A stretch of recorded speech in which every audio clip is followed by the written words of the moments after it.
Kenny, I didn't touch anything. Hey, it's morning time again. The second time we're doing it in the morning. Good morning, everybody. This is Kenny and Kenny squared. with the Sports on the Positive Tip podcast and midweek edition this time around. And it's all good. We're all busy, but hopefully we can take a little while to talk about some sports and talk about some of the positive things happening. So, Kenny, what's the feeling like there in Cleveland? You sent me something about Ahmad Rosario and Ahmed Rosario. And, he was a good player with the Mets, but he's having a great year, it seems like. But Lindor did hit his 19th home run last night. He's going to probably wind up with 20, and, he'll probably have like 60, 65 RBIs. I'll talk about the Mets in just a bit I'm only going to take a couple of minutes on them. But what's happening there in Cleveland?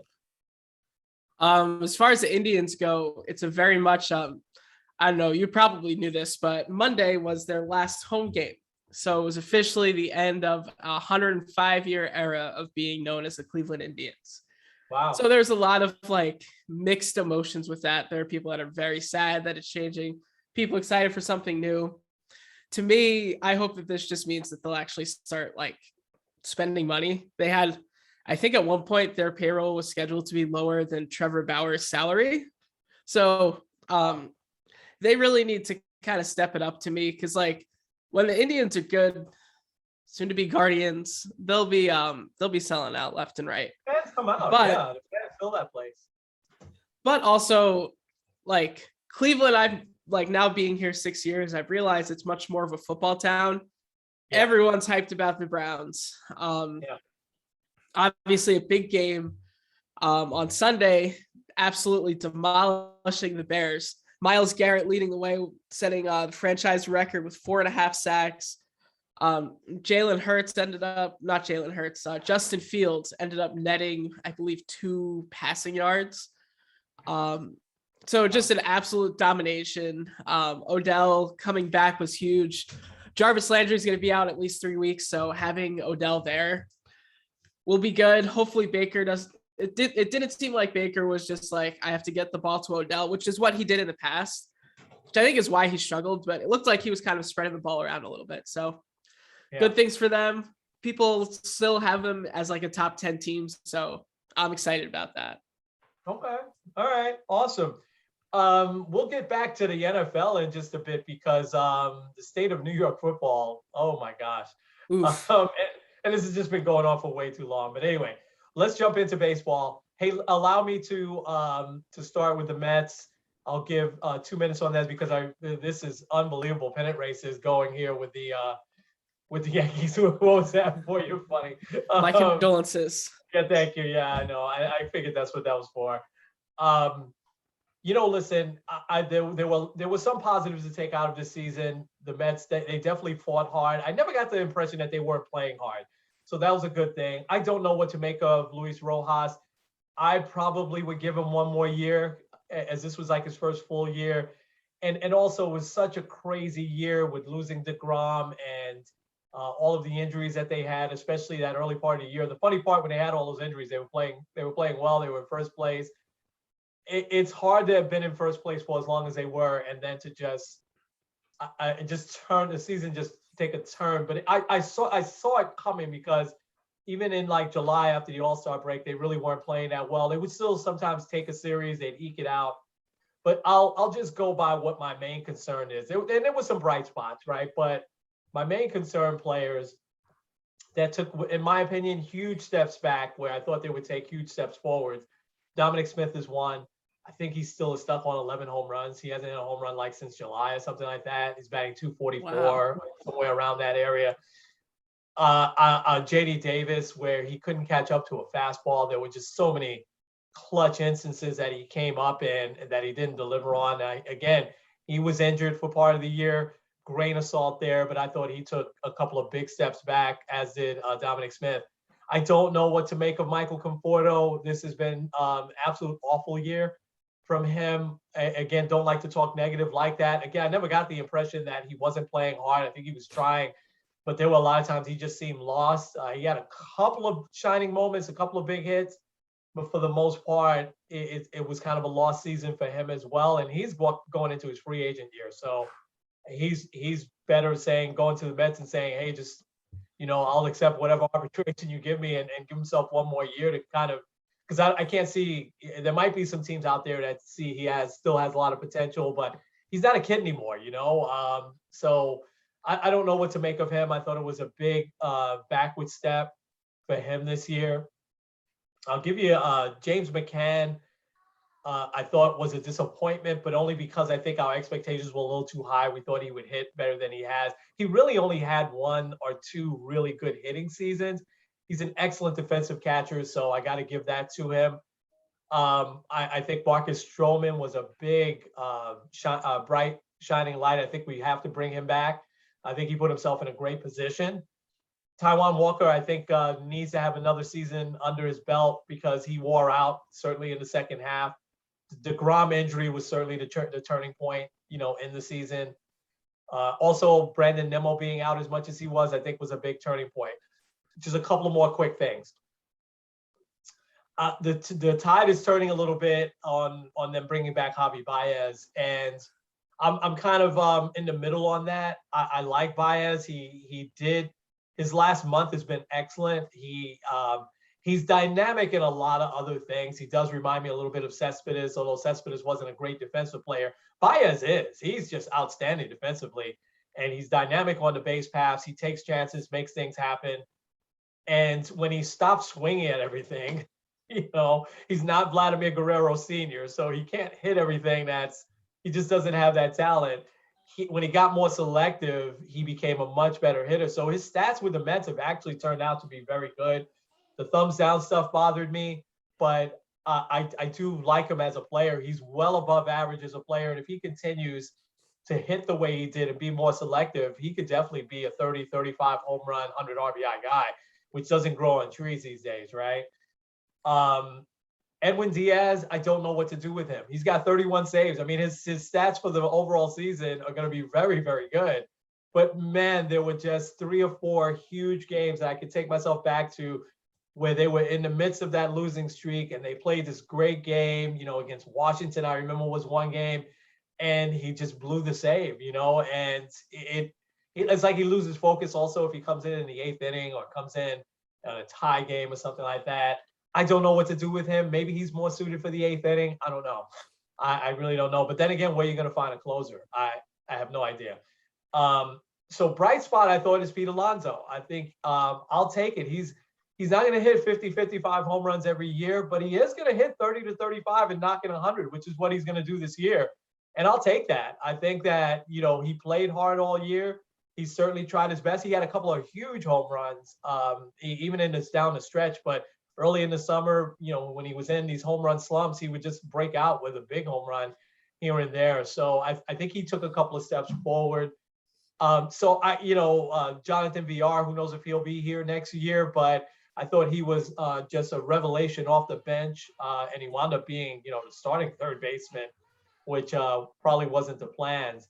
So, it's an enormously disappointing year in 2 ways, and I'll stop here. The one way is the fact that they were in first place for so long. This division was definitely for the taking. But the other way is that the expectations and the talent on this team, it just didn't rise to it, even with the injuries. There's a lot of teams that had a lot of injuries too that just figured out ways to win. I look at the Cardinals, and while, I think they were one of my preseason picks, and they obviously didn't win the division, but they're going to be in. I think did they win last night? I think they won at 17 last night in a row. They won 17. They have officially clinched now, so they're the second wild card. They're the second wild card. So Arenado and Goldschmidt, I knew with those pillars in that infield, and they're great defensively, both those guys, as well as great hitters, I knew they would have a chance. And they had a ton of injuries, man, throughout the season, but that manager kept them together. So I would say Rojas, I would grade him a D. He did keep them together a good part of summer, but you can't go on a losing streak like this in September when you're in the race. And I thought a lot of decisions were very, very sketchy. I can go back to him taking Taijuan Walker out, when he had only given up 1 hit in the 7th inning and only thrown like 60 something pitches. there were just quite a few, and I know Aaron Loop had a great year. By the way, I want to mention him. He might be my MVP on this team. He was just unbelievable every time he came in. I can only remember him having one bad outing all year. So I think he's going to wind up with like a 1.2 something ERA, and he pitched a lot of games. So anyway, enormously disappointing in a lot of factors. Of course, that's my team, so I'll be watching them next year. But not disappointing is the Yankees. So let's give you some space here. Just a great weekend with the Red Sox sweeping them, especially Sunday night, and the last couple of games national TV, but the Sunday night game, obviously the showcase, and then coming back and now avoiding the letdown of that and beating Toronto last night was a huge win. So talk to us about your Yankees and how you feeling now with 5-6 games left. Before I do, two quick things. Aaron Loop has a .97 ERA. He's unbelievable. Yeah. That's ridiculous. He's going to get a big contract. Yeah. The other thing, I know it was disappointing, and this isn't the historical stat you want, but the Mets actually did make history. I texted you about this yesterday. Yes. 103 games, 103 days in first place, and they right now have clinched a losing season. It's the first time in history that someone's had first place for that long. But also something interesting, I'll get to the Yankees. So the Braves, who right now look like they might win the division, obviously the Phillies can hop in there too. The Braves have 17 less wins than the Dodgers, who right now is probably looking at playing in the wild card game. Shows you the division is all about, that's where it's at. It doesn't matter how good you do. If you don't win your division, sometimes it can kind of mean nothing. And if I'm the Dodgers, I do not want to play the Cardinals. But anyway, they got to go hard this week. Can I just say this real quick though? Because we could go around the horn in a second, but that Phillies Braves game was on national TV last night. It was on FS1, so I watched a good chunk of that. It's going back and forth between that and the Yankee game. That was a postseason field game, as was the Yankee one. But that definitely was a tight game. Great pitching, except the Braves. Their closer is just he's not a big time closer. I don't think they're going to go deep into the postseason, mostly partially because of him. But that was a great game last night. Definitely felt like it was a championship series game 4 pivotal game last night. So, but anyway, go ahead, get to the Yankees. Yeah, so obviously a huge weekend for the Yankees. I think I'd seen someone, I don't know if it was a tweet or something, had said, really, everyone's talking Vladdy Jr. and Shohei Ohtani. Really, if you look at the Yankees, I know they don't really do this, but Judge and Stanton should be co-MVPs. They've really carried this team. I don't know these exact numbers, but Judge and Stanton in both August and September have hit at least 8 home runs and 20 RBIs. Wow. They're the first duo to do that since 2 guys named Babe Ruth and Lou Gehrig. Oh, gosh. Wow. So, and those are the only other guys that have done that. So really, I look at these last few weeks, and those 2 guys have really stepped up when the stage is biggest. I've said this multiple times here that Stanton reminds me a lot of A-Rod. I think he's a better version of A-Rod now, because it seems like A-Rod would always find a way to mess up in the big spot. Think of 2012 when Raul Ibanez was pinch hitting for him and blasting game tying and game winning home runs. Stanton is just knocking the ball out. And it's crazy because the guy is so strong that even things that seem like, oh, that'll be a base hit, they just leave the park. So obviously a big weekend with the Red Sox. I think it doesn't fully cement them as a top wild card, which is something I think the Yankees should really look for, because having a winner take all game at home is so much better than on the road. No doubt. But it looks like right now their magic number to clinch the playoffs is 3. So really, if they sweep the Blue Jays, which is a tall order, they'll officially be in the playoffs. But really, to me, one of the biggest things has been their pitching has also stepped up. And yes, Judge and Stanton have been huge, but like no one's talking about how good Jordan Montgomery's been, how good Nestor Cortez continues to be. Jameson Tyone looks like he's probably done for the year now. He started yesterday. Last night, right? Yeah. Yeah. He had partially tore a tendon in his ankle, and then apparently he re-aggravated it. So I'm not expecting him back, but still, like, Luis Severino in the bullpen has looked tremendous. And I feel like that's a huge weapon. Clay Holmes also has really stepped up here down the stretch. They're expecting to get Loizaga back sometime soon, which means like the back end of that bullpen, which to me was a concern going into September, is looking pretty good because you have Chad Green, who's kind of been in a little bit of funk, but he's kind of seemed like he's on the backside of it. You have Holmes, who's been really good. You have Severino, who can give you 2 innings here and there. And we'll see.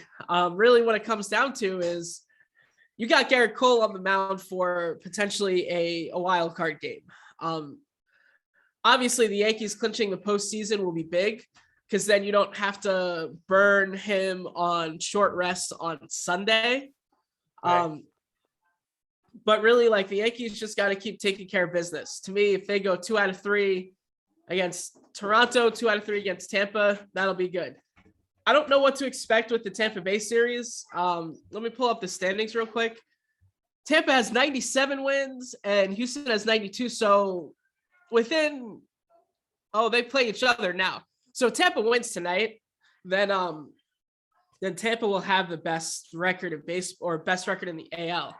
So like there's not much else to clinch. But also this weekend they might be looking at, okay, who am I going to start game 1 of the division series? And that's probably who they're going to line up. So that's my only concern with the weekend. But also this weekend series could kind of be pointless for both teams. A team to look out for, though, in the AL wildcard race, a team that's kind of snuck up in there. Don't look now. The Seattle Mariners are half game out.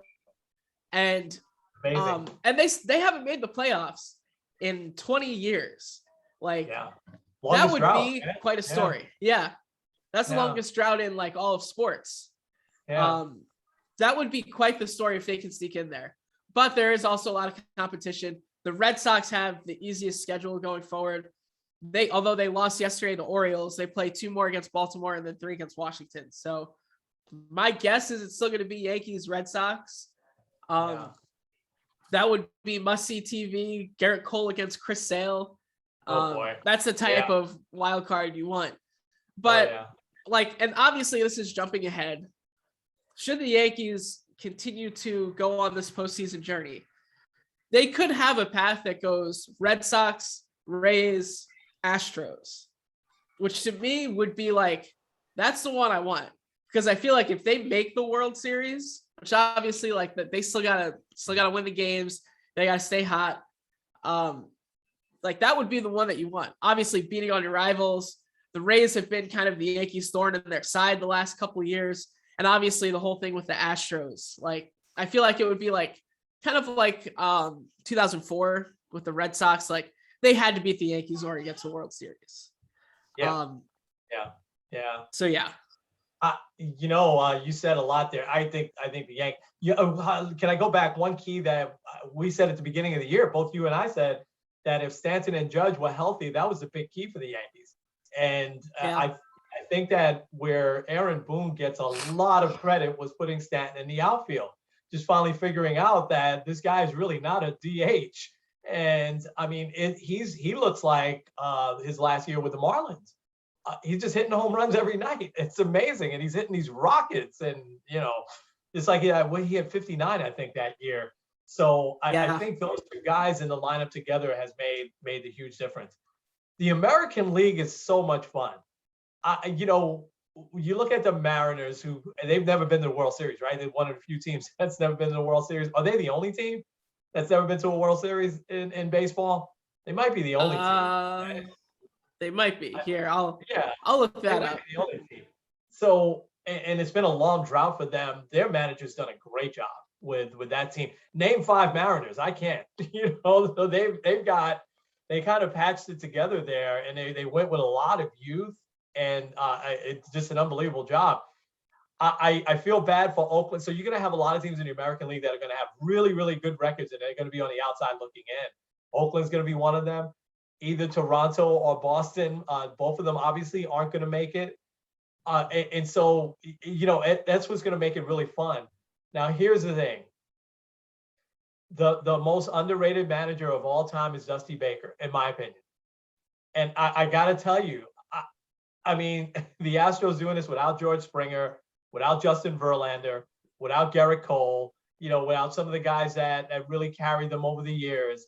And for them to be in the position that they're in right now, I give all credit to him. You haven't heard two words this year, for the most part, about the cheating scandal and everything like that. And Dusty Baker's a guy, he doesn't get the credit because he's never won the big game. He hasn't won the championship. I don't think he will this year, because I think either the Rays or Yankees will come out of the American League. But I got to tell you, man, for them to be sitting at 92, 93 wins and taking that division from Oakland, it's a huge, huge accomplishment. He's a great manager, even at 71, 72 years old. I think he is. It's amazing. Dusty Baker was a player when I was a kid, so I know he's up there in age, but it's been everywhere that he's gone, he's won, and he's just an amazing, amazing manager that doesn't get talked about enough. Can I talk about the National League for a second? And I want to hear your thoughts. I've been really thinking about the Brewers here in the last, week or so, especially after they played the Mets. And I didn't watch many of those games, but they're pitching where I think they might do well in the postseason. They're pitching. I didn't believe in them in the first half. Second half, man, those guys have stayed. They're just having great years. One of those guys might win Cy Young. And their bullpen, those two guys in the back end of their bullpen are unhittable. I mean, Josh Hader, the guy has just been unbelievable. He should also get Cy Young consideration. He probably won't. But why I like the Brewers is that they made these very strategic moves to pick up, even though they've been this will be their fourth straight year in the postseason, which I think is goes under the radar a lot. Wow. Yeah, they did make these pickups, of Lorenzo Cain last year, of Jackie Bradley Jr. this year, although he hasn't had a great year. But also Willie Adames, who's had a phenomenal year since he's gone to the Brewers. But you have these guys with all this postseason experience now on this team that, has a really good manager. He's also someone that nobody talks about, Greg Counsell. And, it kind of has to me a recipe that they're going to be a team that sneaks up on some teams. The Giants obviously as well have these grizzled veterans that, have been in the playoffs a lot of times and won't wilt under the lights. The Braves as well, but I think the Brewers are a team to watch in the National League. So what about you? What are you thinking in the National League? Yeah, I would agree. I think that the Brewers have the pitching to get you through the playoffs. The only team that might be able to go toe-to-toe with them when it comes to pitching is the Dodgers. Because, Scherzer is an animal. Walker Buehler is really good. Clayton Kershaw, I think he's got the postseason monkey off his back. You're going with those three.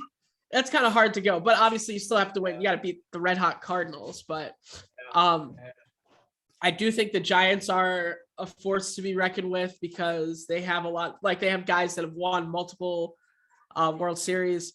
Although Brandon Crawford, I don't know if you saw, he's going to be week to week with a hand injury. That's huge. And he's having an MVP type year. That's going to be huge if he can't play.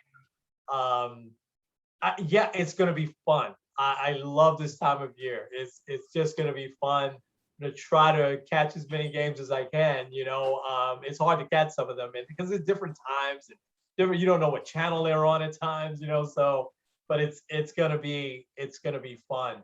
I'll just say this: Max Scherzer will probably win the Cy Young, and that's gonna be amazing. I'm just wondering, maybe Rick Sutcliffe was the only one, or have there been any pitchers that won the Cy Young through different teams? Did Verlander do that a few years ago? They've been with two different. No, Scherzer would be the only one. Scherzer would be the first. There have been, I think it was 12 guys that have won Cy Youngs in their first season with a new team, but like they were traded in the offseason or signed as a free agent. So he would be the first. Yeah, because I think Randy Johnson came close when he got traded from the Mariners to the Astros. I think he went like 10-0 or something like that, or 11-0. Took the Astros to the playoffs. I know CC Sabathia was unbelievable for the Brewers that second half. I know he got consideration. So no one's ever done that. That's going to be interesting. I think Scherzer will do it. I think he's going to cancel out the Brewers guys. Will cancel each other out. Walker Buehler fell off just a little bit. He still had a great year though, but I think Scherzer will probably step up and win that. All right. Well, a lot of great stuff. So real quick, what how did our picks line up? I didn't get a chance to listen to our old our preseason podcast there just yet. How did I know I picked the Cardinals. How did our other picks line up? Well, let's see. For the National League, I'll start with you. You had picked the Mets. But then also said that would be the toughest division because you also said Braves and the Phillies would be really good. Yeah. And then in the Central you said the Cardinals, the Brewers might be in there, but Cardinals. But then also I believe you said for the West you said the Padres, and then that the Giants might sneak in there too. Yeah. Sneak in. They're gonna win 108 games probably. Yeah.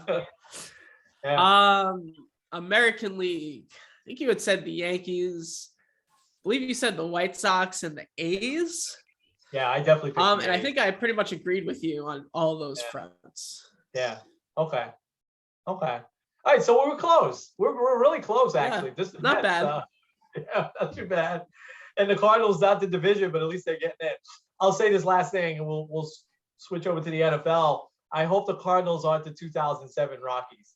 Who won 22 in a row and then got swept in the World Series. That's going to be his challenge, that there's no letdown. Because eventually they're going to lose. I mean, they're not going to sweep their way through the playoffs and World Series.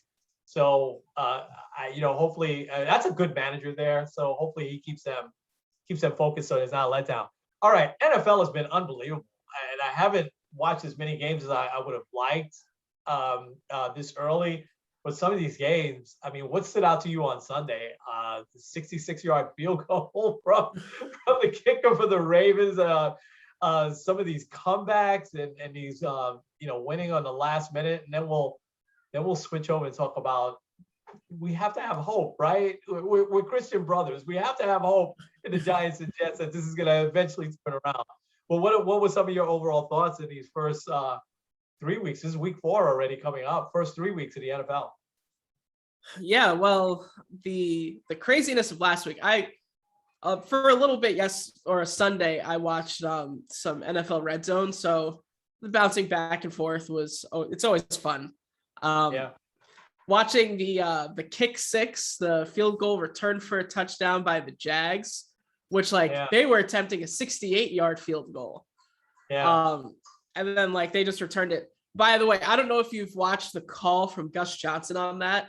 If not, you should watch it. It's a good one. Oh, he's doing NFL games now, Gus Johnson? Yeah. Oh, wow. About time. They only had him on college games for a long time since he's been with Fox. Okay, no, I'll check that out. So, yeah, check that out. But I think also it was crazy because I was watching a little bit of that Ravens-Lions because I was like, oh, well, they've gotten to somewhat field goal range, but there's no way they're going to kick a 66-yarder. So I watched it just to be like, oh, okay, well, this will be interesting. And then I see the kick happen, and then it hits the crossbar. It's like, oh, man, he came so close. And then it bounces in. I'm like, oh, my gosh, that's insane. That's probably the most heartbreaking loss of any team in 10 years, honestly. I feel bad for the Lions in that regard. I know. The poor Lions can't catch a break. Yeah. Yeah. That's amazing, though. And then 66-yard field. That's just amazing. Amazing. Yeah. And it was the right conditions. I mean, doing it indoors. And I think they also said during the pre-games, he was hitting it from that far. So props to him, setting an NFL record and sending your team to 3-0. Yeah, he's a great. Yeah, he's a guy like you want a field goal at the end of the game, he's your guy. I mean, guy hit a Yeah. 66-yarder, but Yeah. also I think I look at the Kansas City Chiefs and I wonder what's going on there. Yeah. Because like they're 1-2, but really they're a Baker Mayfield pick from being 0-3. This is true. And a lot of Yeah. people have them as the Super Bowl favorites, but right now they're in fourth place, which like being 1-2 isn't that bad. Being in fourth place to me is a little bit worse. Yeah. Because like even at this point, they're 2 games behind the Raiders. They're a game behind the Chargers, but the Chargers have the advantage because they've won against them. It's just I don't know. Because like Patrick Mahomes looked a little reckless, but also it seems like their defense isn't really that good. I had heard someone say comparing them to the Brooklyn Nets, where they have a lot of offensive talent, but their defense is like mediocre at best. We'll see. But also you look at another team, I think that have kind of become the favorites. You called it the LA Rams. Matt Stafford looks like the key guy there. I tell you that one is easy though, because Stafford is a well above average, excellent quarterback. I'm going to hesitate to say great. And he's been consistent all these years. He just, especially after he lost Calvin Johnson, he just hasn't had the weapons or the protection. And he's a veteran. It's not like, what was he on the Lions about 10 years, 10 years? I mean, you could just feel you put him on a team like that. And something was missing with Jared Goff, right? So there was just something that he had regressed, and that team had progressed so much. It was a no-brainer type trade, right? For the Rams to make at least. And I watched that game Sunday, or part of it, because I was trying to stick with my Jets, but and it was on obviously at the same time. But man, oh man, he's looking great. I know it's only 3 games, but he's going to be a difference maker for that team. I mean, now you've got a huge weapon leading that team, and he's always been a good leader. So yeah, I like what I see there, especially them beating Tampa Bay almost kind of handedly. I mean, the game wasn't really that close, and let me ask you one other total NFL question. I have that the Colts are the team that is in the biggest trouble here at 0-3. You have another team you think is in bigger trouble than them, or aside from the Chiefs? You said the Chiefs that you think are in some trouble. Yeah, I think the Chiefs are in some trouble, but also like, would we really be surprised if they ended up the season 15-2? I'm not saying they will, but yeah, we probably would. But yeah, I think you got to start with the Colts. Yeah. 0-3 is a hard deficit to overcome. Yeah. And I don't really know what else to say there, other than I don't know what's going on.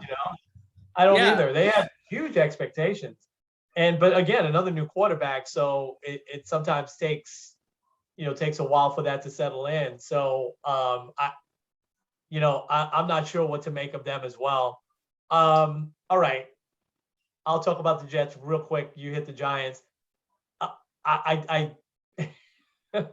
CJ Mosley is an all-pro. I mean, the guy is a beast. He's just playing fantastic. The Jets have a couple of playmakers also on offense. They're a couple of their wide receivers, Berrios, Moore. They've got a couple of really good wide receivers. Their offensive line is just not that good. They're not, protect a young quarterback like that. I mean, we saw it with Eli when he was younger. We see it with Daniel Jones now. I mean, it's so hard when you have a young quarterback that doesn't get the time. And the Broncos are a good defense. I want to give them some props. They're 3-0.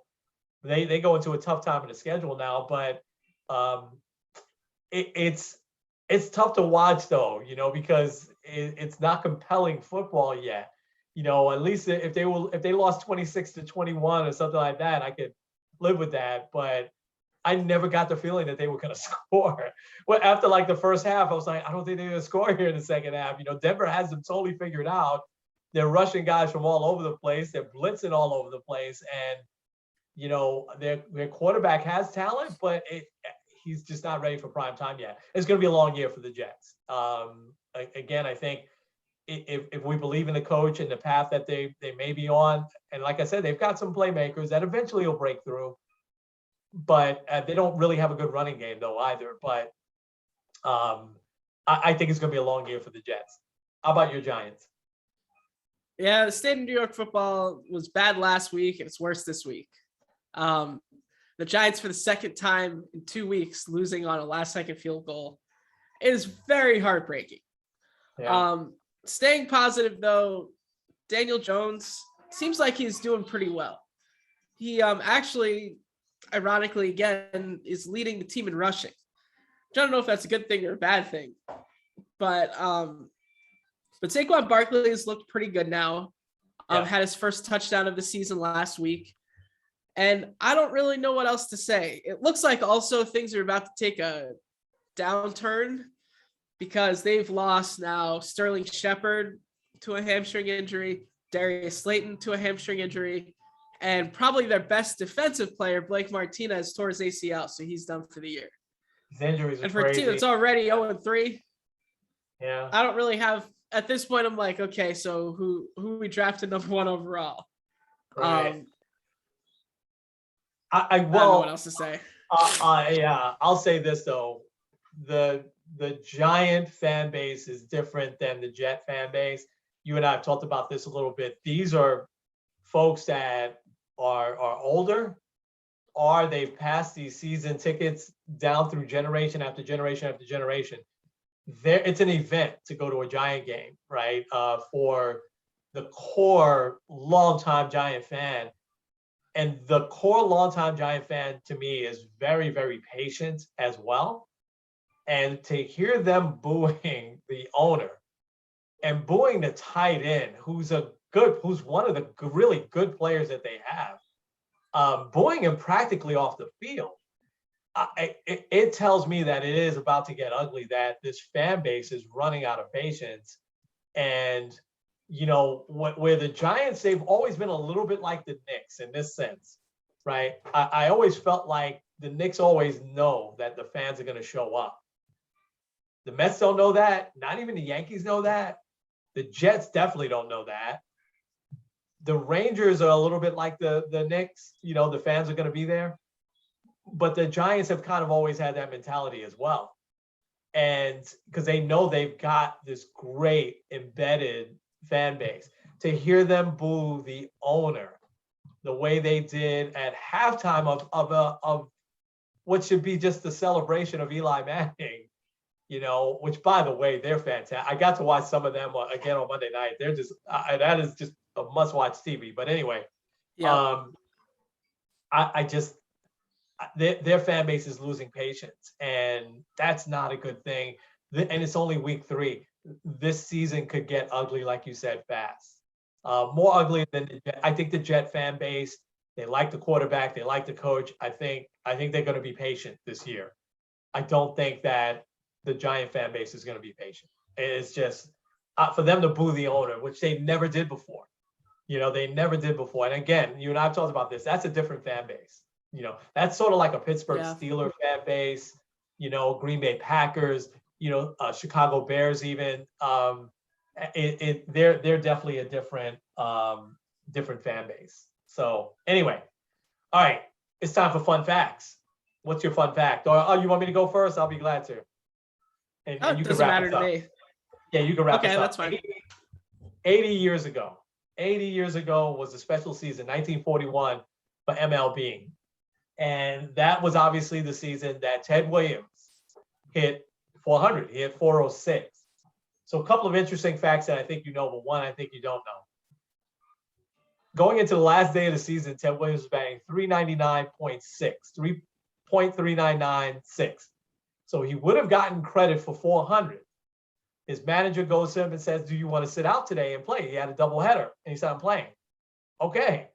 So he could have easily dropped down, but he wound up going 6 for 8 in the doubleheader. So that's how he wound up hitting 406. You obviously know he didn't win the MVP that year. And that is just still a travesty. And I looked up Joe DiMaggio, who won the MVP. The voters were still looking for, because the Red Sox didn't play well that year. I forgot what place they finished in. It wasn't last, but they had a mediocre record that year. Obviously, the Yankees won the pennant again, that year. So they were looking for the winning player on the pennant. So DiMaggio hit 30 homers. He knocked in 125 runs. He batted 357. That's an outstanding year. He also had 43 doubles and 11 triples that year, and he played a flawless center field. And so, the vote wasn't really that close. It's funny, DiMaggio kind of won by I want to say 8 to 10, first place votes. So it wasn't, like they were like, it was only splitting hairs. Most of the writers voted for DiMaggio for MVP. Here's the stat, though, that I think you didn't know. Back then, the sacrifice fly or a sacrifice bunt or a walk counted as an at-bat. It doesn't now, but back then it did. So DiMaggio that year had 8 sacrifice flies. That's not a ton, but that's a good amount, right? In today's game, where those wouldn't have counted as at-bats, he would have batted 413. Wow. 413 with those sacrifice flies in today's game. It would have been 413. He had 8 sacrifice flies that counted against him, right? That counted as an at-bat and an out back then. Just an unbelievable year. I think he should have won the MVP. I think that's a travesty. I think there's been some over the years that by far is the worst. Not taking anything away from DiMaggio. On the winning team, he was clearly the leader of that team. Had a great year, but nobody's really sniffed. I think George Brett, right, hit 390. Rod Carew hit 388. Tony Gwynn, I think, hit 390, somewhere around there. But nobody's gotten to 400 in 80 years, Kenny. 80 years. That's unbelievable. Unbelievable. Yeah. All right, what's your fun fact? All right, I got 2 actually from both within the last week. So I mentioned the Indians played their last home game on Monday. Something very interesting happened that is a little bit of a family affair. So the Indians playing the Royals. Bradley Zimmer of the Indians hit a home run off of his brother Kyle, which obviously huge bragging rights and stuff. It's actually only the 4th time in baseball history that a brother has homered off of his brother. So wow. I think that's kind of cool. That was cool. Yeah. The other thing's a little bit more involved, and this one happened Friday night. So, as you know, with suspended games, things can kind of get a little wild. This one was very wild. So, back on July 21st, Adam Duvall of the then Marlins was starting right fielder for the Nationals, starting right fielder for the Marlins in Washington. Right. Daniel Hudson also appeared in that game, throwing a scoreless inning in the 6th. Right. Later on that night, the Padres and Braves are in the middle of a doubleheader. And in the second game, rain starts pouring down. They got to suspend the game. So, obviously, both Duvall and Hudson got traded. Duvall going to the Braves, Hudson going to the Padres. And in the completion of the suspended game, Duvall goes in and he hits a home run, and I believe it was actually off of Daniel Hudson. Wow. Well, actually, let's see. Yeah, it was off of Daniel Hudson. So, once again, one of those really weird things, because even though they played the game Friday night, it counts for July 21st. They were just the second pair of players to face each other on 2 different teams on the same day in 2 different games. Wow. The other one was back in 1922. The Cubs and Cardinals had a doubleheader, and they traded starting pitchers in the middle of the doubleheader, and both of those pitchers started. So can you imagine that? Wow. That's amazing. Adam Duvall is going to lead the National League in home runs, it looks like. I tell you, he would get my vote for MVP. But anyway, that is an amazing stat. All right, man, wrap us up. Take us home. All righty. Let's go Yankees. Hopefully next Tuesday Yeah. you'll be seeing a wild card game at Yankee Stadium. But until Yeah. then, let's hope and pray for it. But for now, this is Yeah. Kenny Squared End. Kenny. Sports on the positive tip. We'll see you guys next week. All right.